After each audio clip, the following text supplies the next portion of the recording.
It's confessions from Taylor Swift's ex, John Mayer. We just saw him last night at the Grammy Awards, front and center, along with his new love, Katy Perry. And now Mayer has just opened up to CBS Sunday Morning about why his other high-profile relationships just didn't work out. Let's watch. I was just a jerk, you know? And it's hard sometimes people to process that. Yeah. They'd rather have a quick go-to, like, oh, he was popping X number of pills a day. Right. No, I wasn't. I was just a jerk, you know? So how does that happen? Taking every battle on, not taking a break, not being honest, not saying, let's admit that we don't know the next step. Most of all, what's changed? It's very liberating when you finally realize that it's impossible to make everyone like you. You know what? Good for John. I think he's figuring stuff out. He's making some pretty big changes in his life right now. I want to bring back April Woodard, who's the host of The Media Brew, and Hyla, who's the host of The Daily Buzz on CelebBuzz.com. Hyla, to you first. We know that John Mayer has put his foot in his mouth several times, infamously talking about all of his exes. Remember, he called Jessica Simpson sexual napalm. Of course, Taylor Swift ripped him apart in her song Dear John. And I have to tell you, I sat there and I watched this entire interview, and he has definitely disappointed me in the past, but now I think he is a changed man. What about you?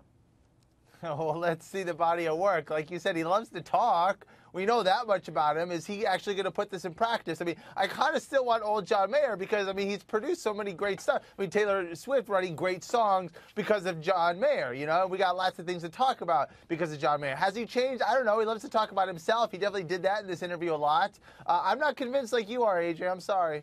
Okay, well, he has said, and he said this on the CBS Sunday Morning interview, that he has a good stockpile of stuff that people don't know about him because of how he has grown and changed and evolved in the past few years. He plans to record it. He moved up to Big Sky Country. He's out there in Montana getting away from everybody. And he's still talking about his love life, by the way, which has gotten him in trouble in the past, but now he's got a different approach, which I want to watch. I don't feel like I'm in a celebrity relationship. I don't feel, for the first time in my life, I don't feel like I'm in a celebrity relationship. I really don't. I'm not in a high profile. I know it's a high profile. It's hard to explain. It doesn't feel like that to you. It doesn't feel that way to me, and great. That's how I'm glad. I know what you're saying. I'm not denying it. I'm saying for me, it feels like something that's very human. Very human. Okay, so April, moving forward, as Hyla said, we'll have to wait and see what he does and says, but it sounds like he's finally getting it right, doesn't it? Well, you know, the first road to recovery is admitting there's a problem. So maybe he's on the road to recovery. But, I mean, it's going to take some time. Let's see how this relationship works out and see if he kisses and tells afterwards. And that's really the only way to find out that, you know, whether he's still a jerk or not. But I think that we all knew that he was being jerk-like.